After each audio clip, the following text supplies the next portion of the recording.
Friday, everybody. Welcome aboard to How to Save Money. In today's video, what we're looking at is a Toyota Land Cruiser. And this is the counterpart of the Lexus LX 470. Now, this one, most of the Lexuses have a 5.7 liter V8. This one's got a 4.5 liter V6. And if you look at it a little bit, you'll see something. Something doesn't really look right here. Now, of course, you know, you turn the key, which I'll have him do in a couple minutes. You turn the key, and it's a typical Toyota. It's gonna turn over. Now, what's different on these things, and I can't plug in my scan tool because it's got a different port. Now, one of the big things that you can obviously see is the grill's a little different. Now, one thing that stands out to me the most is, yeah, he wasn't lying when he said this is a Pennsylvania car. You know, some of these had problems with the frames rusted out, especially the Northeast ones. The front of the engine, the bottom of the engine looks great. Yeah. Man, look at that frame. Look at that transfer case. Look at that front differential. Look at that transmission. Look at those CV joints. Look at the muffler. Look at the rear end. Hey, it's a 1996 and the rear end isn't even leaking at all. You know, you see a little bit of seepage down by the joints, but that's completely normal. Hey, guess what? If I was 30 years old, I would have seepage on my joints. And yes, I make my customers laugh. I mean, you look at this 30-year-old bushings right here. Look at how clean that is. Yes, this comes from Japan, but I'm pretty sure it snows in Japan. And you can also see the step rails are also in great condition. You know, it's got an automatic transmission, so I'm gonna guess that this thing's a 6-speed with selective overdrive, right? You know, you open up all the doors, you know. Modern Chevys should try and copy this one, because guess what? The door's open. And he's not kidding when he says it's a Japanese import. And also, I wonder if that stuffed animal came here from Japan. I wonder if he was sitting there the entire time, you know. All right, now what he's gonna do is he's gonna go ahead and start it, and it's gonna do an absolute shocker. Oh, listen to that, a typical Toyota. Looks to me that this belt's a little loose. And you also need some motor mounts too. Go ahead and rev it up a little bit.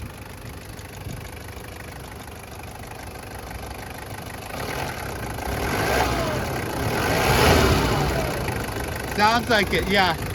It sounds like to me it's something to do with the belt system and the alternator. You want to get that checked out.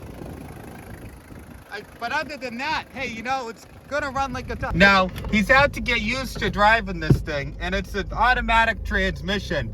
But it's weird being the passenger on, wait a minute, it's weird being the driver on the passenger side. Hey, you know what, he doesn't drive like me, because I would have blown right through that stop sign. And let's listen to this transmission and see how it shifts. Oh, well, that's not a shocker. It's a Toyota. It shifts perfectly fine. And you notice on the dashboard, it looks like we're going a little fast. Well, it's because it's in kilometers, because this car has absolutely 0 miles on it. It has kilometers. What we'll go ahead and do is we'll see how these windows work. Okay, this is a 1996 and the windows are still working. So how many miles is that in kilometers? About 110. Okay, 110,000 miles. Now, the wheels are a little bit vibrating. We're gonna go that way because that's where the Dodge dealership is. Now, yeah, so you can hear some noise coming off the wheels, and that's because he's got big chunky tires. Now, I wish I could test out the sound system without getting copyright, but I wouldn't be surprised if there was the original speakers in this thing that weren't blown out.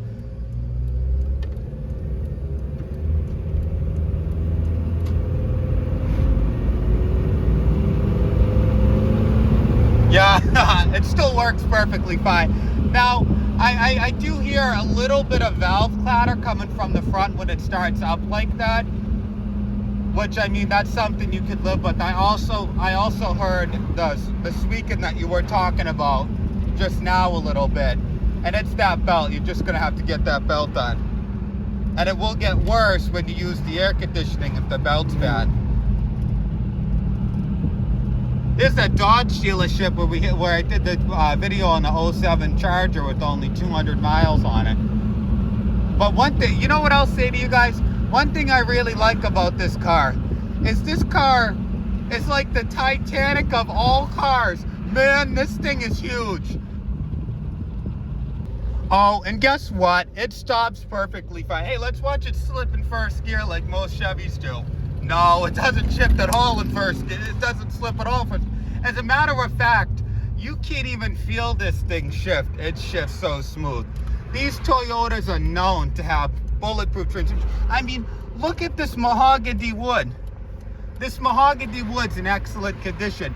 And one fact is these mahogany wood strips were selected from a real tree in Yosemite, California for these cars. And that's why they look this good still. I mean, look at the chrome, okay? I was doing a video on a Pathfinder. It was a 1996 Pathfinder too. And the chrome was all falling apart. The door panels barely opened, but even the pixels on the screen work too. I mean, now, he's one good driver to be able to drive right-hand drive, you know?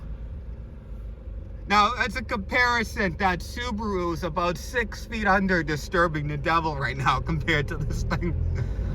Hey, let's listen to those struts, too. Has the struts been replaced on this before? Nope.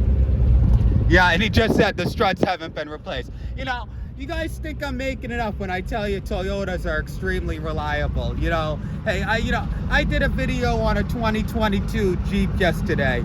And the 2022, all you could hear was that thing clunking away. The 2014 Pathfinder, you know, the one that had a transmission issue at 60,000 miles. All you could hear was the struts falling apart.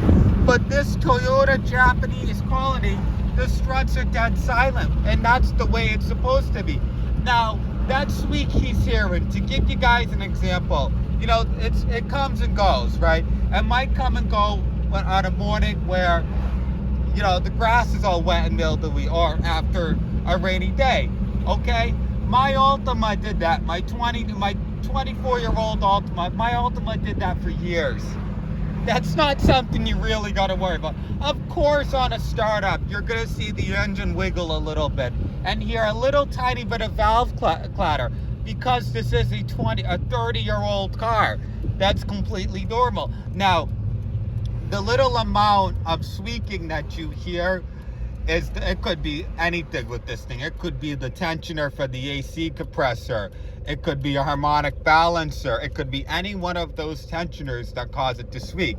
Now, that's something you could live with. I mean, it doesn't squeak all the time. You know, the compressor doesn't sound like it's rattling. So this sounds like something you could live with, you know. I mean, but I can't get over how good these shocks are still. And I bet you there's barely any play in that steering wheel. How's the steering rack feel? It's great. Yeah. And this right here is a prime example. Hey, you know, that Infiniti right there. You know, that Infiniti ain't going to be running in 30 years. I can tell you that now. So, if you guys want more Ryan, go ahead and like, comment, and subscribe.